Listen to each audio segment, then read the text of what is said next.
किस्मत का खेल। एक प्रेरणादायक कहानी। एक छोटे से गांव में जहां जिंदगी की राहें हमेशा कठिनाइयों से भरी थीं, राघव नाम का एक युवक रहता था। उसके परिवार की आर्थिक स्थिति बेहद कमजोर थी, पर उसकी मां सीता ने उसे हमेशा उम्मीद और मेहनत का संदेश दिया था। हर शाम चूल्हे के पास बैठकर सीता कहती थी, बेटा, मेहनत का फल जरूर मिलता है। जीवन में कितनी भी मुश्किलें आईं, ईमानदारी और धैर्य से तुम उनका सामना कर सकते हो। ये शब्द राघव के दिल में हमेशा एक नई रोशनी की तरह चमकते रहे। राघव का बचपन संघर्षों से भरा था। पिता के देहांत के बाद वह अपनी मां के साथ खेतों में काम करता और साथ ही अपनी पढ़ाई भी जारी रखता था। हर सुबह सूरज की पहली किरण के साथ वह खेतों में निकल जाता और दिन भर मेहनत करता। गांव में अक्सर लोग उसे कहते, राघव, तुम अपनी किस्मत को बदल सकते हो, बस अपनी मेहनत पर विश्वास रखो।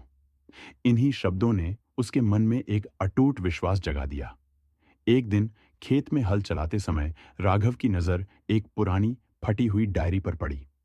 उस डायरी के पन्नों पर लिखे शब्दों ने उसकी जिंदगी को एक नया मोड़ दे दिया। किस्मत का खेल उलझा है, पर मेहनत और सच्चाई से हर राह आसान हो जाती है। उस पल से राघव ने उस डायरी को अपने साथ रखने का फैसला किया, मानो यह उसकी नई दिशा की कुंजी हो।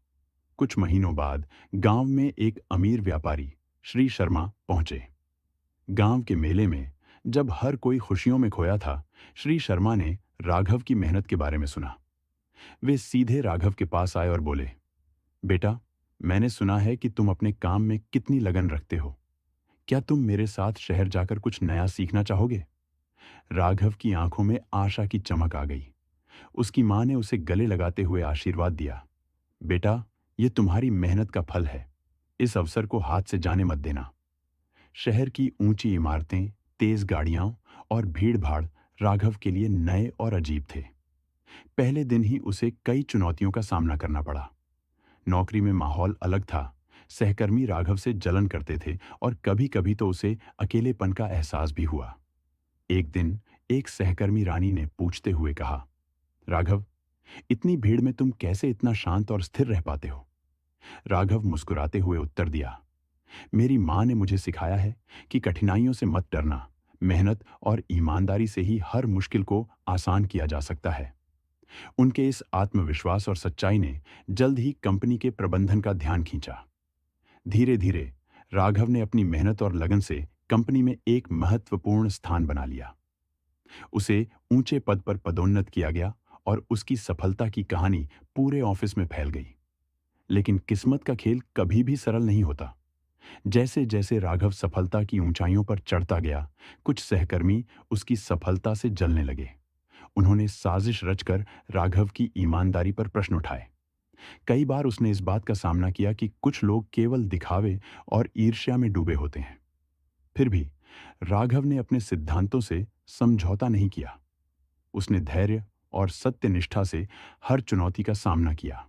एक दिन कंपनी में एक महत्वपूर्ण मीटिंग के दौरान जब उस पर उन आरोपों को लेकर सवाल उठाया गया, तो राघव ने स्पष्ट और शांत स्वभाव से जवाब दिया, मेरी सफलता मेरे प्रयासों का परिणाम है।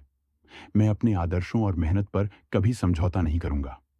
इस सच्चाई ने अंततः सभी के मन में उसकी इज्जत और विश्वास फिर से स्थापित कर दिया। जब राघव ने शहर में अपनी सफलता की ऊंचाइयों को छू लिया, तो उसने अपने गांव को नहीं भूला। उसने महसूस किया कि असली सफलता वही है जो दूसरों की जिंदगी में रोशनी भर दे। राघव ने गांव लौटकर एक स्कूल का निर्माण करवाया, जहां गांव के बच्चों को मुफ्त में शिक्षा दी जाने लगी। इसके अलावा उसने एक छोटी सी लाइब्रेरी और कंप्यूटर केंद्र की स्थापना की, ताकि गांव के लोग आधुनिक दुनिया से जुड़ सकें। गांव के लोग उसकी इस पहल से अत्यंत प्रभावित हुए। राघव ने कहा, मेरी सफलता केवल मेरी मेहनत का फल नहीं है, बल्कि उन सभी लोगों का आशीर्वाद है जिन्होंने मुझे सपोर्ट किया। अब मेरी कोशिश है कि मैं अपने गांव के बच्चों को भी वह अवसर दे सकूं जो मुझे मिला। राघव की जिंदगी का सफर हमें यही सिखाता है कि किस्मत का खेल हमेशा हमारे हाथ में नहीं होता, लेकिन हमारी मेहनत, धैर्य और सच्चाई निश्चित ही हमारे रास्ते खोल देती है। जीवन में उतार चढ़ाव आते हैं, लेकिन अगर हम अपने आदर्शों पर अडिग रहें, तो कठिनाइयां भी अवसरों में बदल जाती हैं।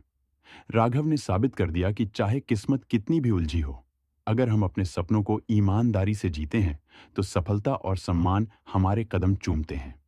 मूल संदेश: किस्मत का खेल केवल भाग्य नहीं, बल्कि हमारी मेहनत, धैर्य और सच्चाई का प्रतिबिंब है। दोस्तों, ये कहानी आपको कैसी लगी? कमेंट करके ज़रूर बताना। साथ ही चैनल को सब्सक्राइब करके घंटी के बटन पर क्लिक कर दीजिए। तो मिलते हैं अगली कहानी में। बहुत बहुत धन्यवाद।